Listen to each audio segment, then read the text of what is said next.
Quero cumprimentar os irmãos com a paz do Senhor, amém? Foi difícil. William, difícil o quê? Foi difícil eu ler a palavra do Senhor, foi difícil eu ouvir o que Deus tinha para falar comigo, porque eu falava, Senhor, mas eu já falei sobre essa palavra, Senhor. E o Senhor tem me mostrado tantas coisas, eu tenho visto, e eu já falei sobre essa palavra. Filho, é o que eu quero que você fala, não é o que você quer. E, irmão, eu falei, Deus, então o Senhor me confirma que para me levar essa palavra para a igreja do Senhor. E é como o diácono Sérgio fala, antes de cortar aí, corta aqui. E eu aprendi muito com isso. E eu aprendi com um pregador muito conhecido aqui da igreja, através disso daqui, que nós, servos do Senhor, vaso, criado na presença do Senhor, não somos descartáveis. Você não é descartável. Talvez você chegou aqui todo quebrado. Talvez você chegou aqui desanimado da presença do Senhor, desanimado das coisas que vem acontecendo no mundo, desanimado das coisas que vem acontecendo na sua vida.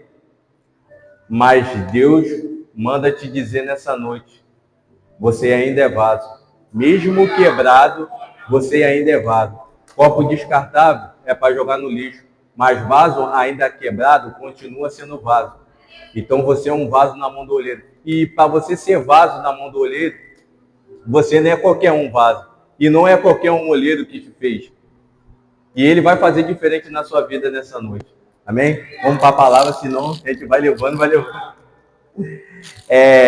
Jeremias 18, que diz assim, a palavra do Senhor. A palavra do Senhor que veio a Jeremias dizendo, levanta-te, desce à casa do olheiro, e lá falarei contigo. Ouvi as minhas palavras. E desci à casa do olheiro, e vi que lá estava fazendo a sua obra sobre as rodas. E o vaso que ele fazia de barro quebrou-se na sua mão. Então tornou-se a fazer dele outro vaso, conforme pareceu bem aos seus olhos. Então vem a minha palavra dizendo, porventura não poderei eu fazer de vós, fez esse olheiro, ó casa de Israel. Eis que somos como barro na mão do olheiro, assim somos vós nas minhas mãos, ó casa de Israel. Irmão, vocês sabem, hoje estava um mormaço, um sol quente, ensurdecedor, e a todo momento eu estava tentando ficar ligado na presença do Senhor, ficar ligado na palavra do Senhor, e eu não conseguia. Ao longo dos dias foram assim, eu não conseguia, que sempre vem alguém me falar, cara, por que você serve ao Senhor? Vale a pena? Não vale a pena servir o Senhor, olha onde você está hoje. Não vale a pena servir ao Senhor, cara, não está valendo a pena, olha o que você está fazendo. E eu tentando me ligar com a presença do Senhor. E quando eu fui para minha casa dormir, chegou a noite, fui dormir, e é como se eu estivesse dentro daquela história. E Deus falando comigo, falou assim, filho, tá vendo esse copo descartável aqui, filho? Às vezes, você se sente assim em qualquer lugar onde você bota as plantas dos seus pés. Mas eu te chamei para fazer diferença.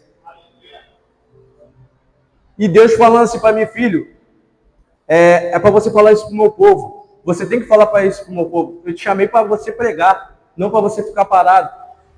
E eu, Deus, mas não tem mais, filho. Fala da minha palavra. E eu estudei totalmente Eu estava estudando sobre a tempestade, que Jesus está no barco.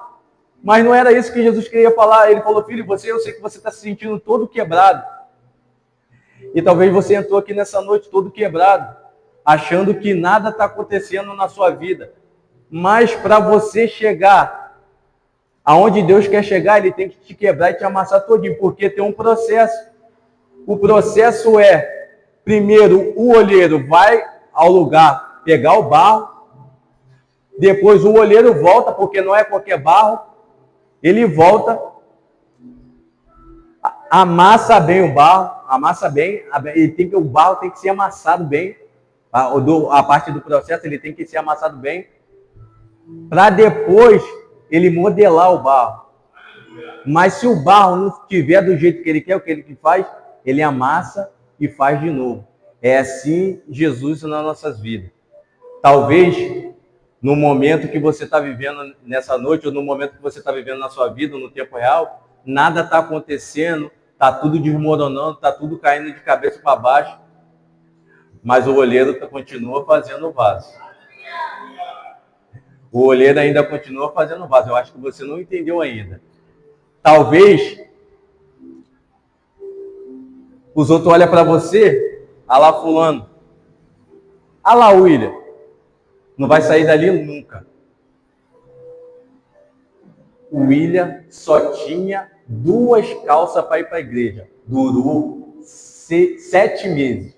Não tenho vergonha nenhuma de falar, porque é para exaltar o nome do Senhor. Presta atenção para vocês entenderem. Só tinha 2 calças para ir para a igreja. Então, eu tinha que ir para casa, usava uma, lavava outra e ia tocando, ia tocando, ia tocando, ia tocando. E eu falei para Deus, se for para me te servir assim, eu não quero. Filho, é no meu tempo. Deus, se for para me te servir assim, eu não quero. Fui desobediente a Deus, fui parar em outro lugar. Estabilizado, tranquilo.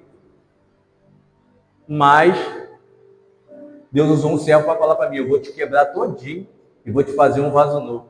Eu não dei ideia. Minha vida estabilizada, tudo tranquilo. Tudo desmoronou. E enquanto você não fizer o que eu quero, sua vida vai descer de ladeira abaixo. Tudo deu errado. William, por que você está falando isso? Porque às vezes Deus manda a gente fazer uma coisa, nós queremos fazer o que a gente quer, não o que Ele quer. E por a gente tentar fazer o que Ele quer, o que Ele não quer, acaba a gente sofrendo as consequências. E nós queremos culpar quem? A Deus. Mas não, o errado está a nós.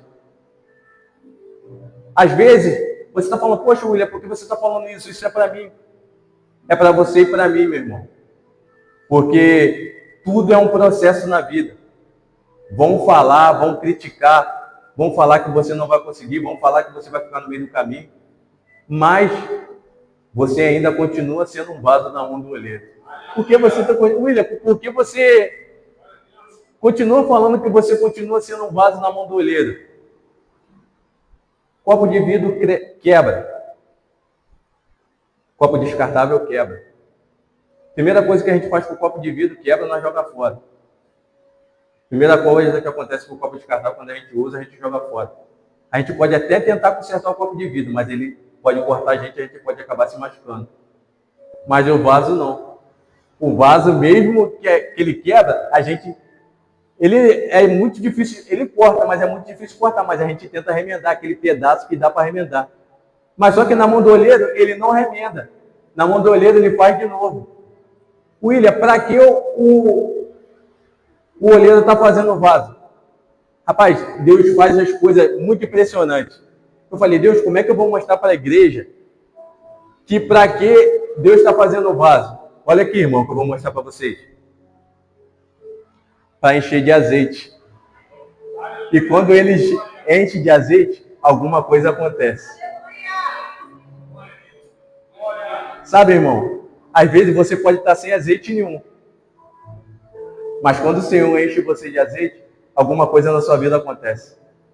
Irmã Cíntia, eu não sei porque eu estou falando isso olhando para você. Mas eu sei que algo novo de Deus está vindo na sua vida. Sabe? Processo a gente passa. E às vezes nós achamos que não vai conseguir, que Jesus não está no barco. Mas Ele está no barco. E quando Ele está no barco, alguma coisa acontece. Saindo da palavra do olheiro, se eu estudei, irmão, sobre essa palavra, então vou falar. Saindo do olheiro, ó. Jesus está no barco e vem a tempestade. E aqueles homens entraram tudo em desespero. Desespero, e foram lá acordar Jesus. O que Jesus estava fazendo? Estava dormindo. Acordaram Jesus, e Jesus foi lá o quê? Aquieta-te. Tempestade, tudo acalmou. O que Jesus olhou para ele e falou? Homem de pouca fé. Sabe o que acontece, irmão? Às vezes Jesus está no barco, a gente não acreditamos que Jesus vai fazer aquilo mudar. A gente não acreditamos que Jesus vai fazer aquele quadro mudar, a nossa história vai mudar, a nossa vida vai mudar. A gente não acreditamos nisso. Mas Jesus mostra para a gente que é diferente, que vai acontecer um milagre na nossa vida. E hoje eu declaro para vocês, em nome de Jesus Cristo, já está acontecendo um milagre na sua vida. Talvez hoje não era essa palavra que você queria escutar, mas o vaso precisa estar pronto, porque quando a porta do abismo se abrir, ele não quer olhar e ver você cair. Você acha que Jesus quer olhar para você e falar assim, apartai-vos de mim, maldito, porque eu não vos conheço? Não. Ele quer falar para vocês, vinde a mim, bendito do meu Pai. Quantas vezes eu tenho entrado dentro da casa do Senhor, eu não busco a Deus como tem que buscar? Quantas vezes eu tenho entrado na casa do Senhor, de qualquer maneira? Quantas vezes eu tenho entrado na casa do Senhor, achando que, é só mais um culto. Achando que eu posso sair dali a qualquer momento, pode acontecer alguma coisa comigo e eu posso perder minha salvação. Vaso ainda continua sendo vaso. Se você sair daqui ali para fora, você ainda continua sendo vaso. Mesmo que esteja tudo difícil, tudo desmoronando, você ainda é vaso. Tá difícil? Não pare. Tá tudo dando errado? Não pare. Porque ainda há milagres para acontecer na sua vida. Quando eu falei para vocês que Jesus estava no barco e Jesus virou para aquele discípulo e falou, homem de pouca fé, às vezes, irmão, Jesus está no barco, mas Jesus só está esperando a gente chegar para ele e ter aquela velha conversa. Pai, paizinho querido, me ajuda nisso daqui, pai. Eu preciso me renovar minhas forças, eu preciso me levantar. Eu preciso sair dessa situação. E o pastor Edmilson não sabe, mas no domingo eu cheguei aqui, só Deus sabe a maneira que eu cheguei. Sem ele saber, Deus usou ele para falar comigo que eu não estava sozinho. E a igreja saindo do raso, o ministério saindo do raso, ele fala para você nessa noite, você não está sozinho. Você pode ver que você é útil em qualquer lugar. Você pode ver que você não fica parado. Você pode ver que Deus faz você se movimentar. Você não veio aqui à toa, você não saiu de casa à toa. Você saiu de casa falando, Deus me dá a resposta. Deus me ajuda nisso daqui. E Deus manda falar para você nessa noite. Quebrado ou inteiro, você ainda é vaso na mão do olheiro. Eu vi uma pregadora, uma cantora falar isso. Mas é verdade. Quebrado ou inteiro, você ainda é vaso na mão do olheiro. Eu creio que você não vai sair daqui hoje quebrado, você vai sair daqui inteiro. E ainda cheio do azeite. Porque Jesus te chamou para fazer diferença. Quando Jesus te chama para fazer diferença, é para você subir nos patamares mais altos. Para que eu vou falar isso? A águia tem o seu momento de fraqueza. Ela não tem um predador direto, mas tem um pássaro que sabe o momento de fraqueza dela, que é o corvo. Qual é a estratégia do corvo? É picar o seu pescoço para destabilizar a águia. Qual a estratégia da águia? É voar no lugar mais alto. Para quê? Para que o corvo venha perder o seu ar e cair. É assim que devemos fazer com o nosso inimigo.